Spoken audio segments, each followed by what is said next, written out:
여러분 안녕하십니까? 아파트 단지 내 차단기가 있습니다. 차단기 안쪽으로 들어가서 지하 주차장 들어가려고 그러는데 맞은편에서 오던 오토바이가 갑자기 역방향으로 달려들었습니다. 어떤 사고인지 보시겠습니다. 자, 여기서 이제 아파트 단지로 들어가는데요. 왼쪽으로 들어갑니다. 아파트로 들어갑니다. 차단기가 있고요. 네, 차단기가 열리죠. 차단기가 열리고, 자, 그래서 쭉 가서 저쪽에 불빛이 보이는데요. 오토바이 나오는 쪽으로 들어가야 되는데 오토바이가 들어오더니 아이고 이번 사고 불박차가 차단기 열리고요. 아파트 단지로 들어갑니다. 들어가서 오른쪽으로 꺾어서 지하 주차장으로 내려가야 돼요. 근데 맞은편 쪽에서 오토바이가 한 대 옵니다. 오토바이 오는 것을 보고 오토바이가 가운데 쪽으로 오니까 불박차가 멈추는 거예요. 불박차 멈추는데 오토바이는 그냥 불박차에게 달려들었습니다. 그러면서 오토바이는 사고 나기 직전에 비상등이 깜빡깜빡하죠. 다시 한번 영상 보시겠습니다. 불박차가 차단기 열리죠. 네, 이 아파트에 사는 주민차 차단기가 열렸고요. 저 앞에 불빛이 보입니다. 불빛이 보이고 오토바이 불빛이 보이죠. 불박차가 속도 줄이는데 저 차는 이때 깜빡깜빡하면서 그냥 부드럽게 되는데요. 자, 오토바이가 어떻게 됐나요? 중앙선을 넘어왔죠. 이번 사고에 대해서 불박차 운전자는 아니 내가 잘 가는데 오토바이 갑자기 나한테 달려들었어요. 아유, 난 날벼락 당했어요. 그런데 보험사에서는 아하, 오토바이 운전자가 다쳤네요. 치료비 대줘야 됩니다. 왜냐하면 100대 0은 아니에요. 아니, 내가 뭘 잘못했어요? 어허, 여기는 아파트 단지 안쪽이잖아요. 단지 내. 여기는 도로가 아니에요.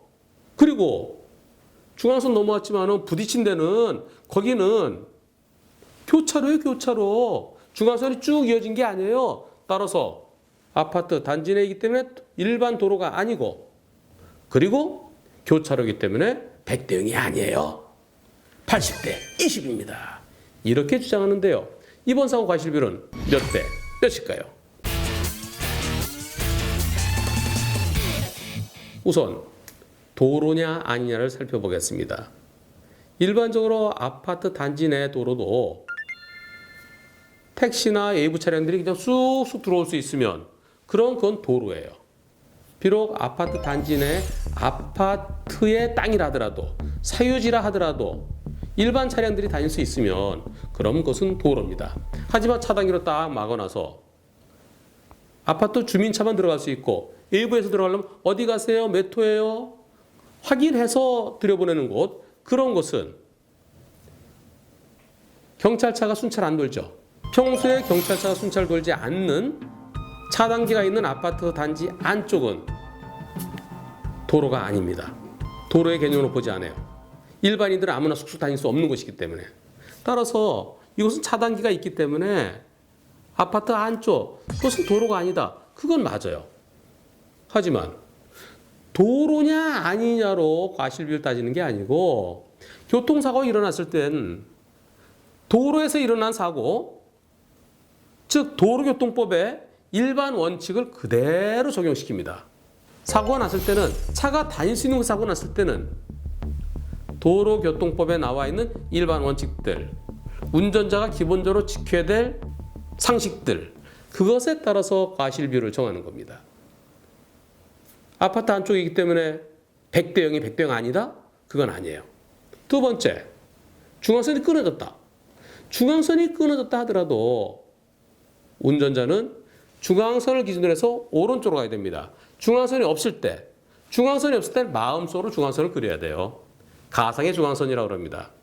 교차로에서는 양쪽으로 차들이 다니니까 중앙선을 안 그려놓죠.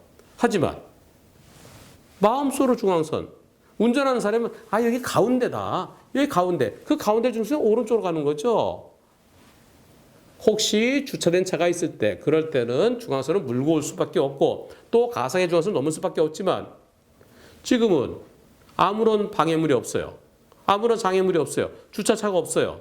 중앙선이 있다가 지금 요 과속방지턱 넘으면서 끊어진 거죠. 끊어졌더라도 오토바이는 계속 오른쪽으로 갔어야 돼요. 오토바이 오른쪽으로 오고 불박차 이쪽으로 가고 불박차 1위, 오토바이 1위. 그럼 사고 안 나는 거죠. 오토바이가 나가려고 하면 어디로 나가야 될까요?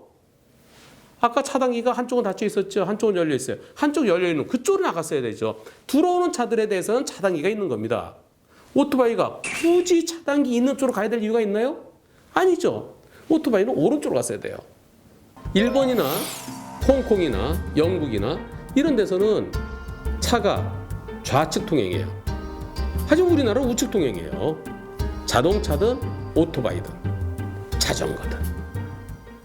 불박차 우측으로 잘 가고 있었어요. 근데 오토바이가 저쪽 가까이 와요. 가까이 오니까 속도를 줄여요. 속도를 줄이는데 오토바이가 넘어옵니다. 불박차는 멈추는 오토바이가 그냥 달려들어 부딪혔습니다. 대법원 판결에는 중앙선이 없는 곳이라 하더라도 정상적으로 가고 있었는데 맞은편에서 차가 갑자기 가상의 중앙선을 침범해 들어왔을 때 그때 불박차가 오른쪽 붙어 있으면 더 이상 할 게 없다. 너무나 갑작스러워서 지금 이 상황은 빵 할 상황도 아니죠. 불박차는 으악 하면서 멈출 수밖에 없죠. 불박차가 뒤로 후진할 수도 없고 왼쪽으로 들면 오토바이랑 더 많이 부딪히고 오른쪽에는 인도가 있고 갈 데가 없어요. 이번 사고는 불박차에게 잘못을 찾아볼 수가 없습니다. 도로든 아니든 중앙선이 계속 이어져 있든 아니든 불박차로서는 어떻게 할 바가 없어요. 그리고 사고 직전까지 불박차가 잘못한 게 없어요. 불박차에게 꼬투리 잡을 게 없습니다. 따라서 이번 사고는 100대 0입니다.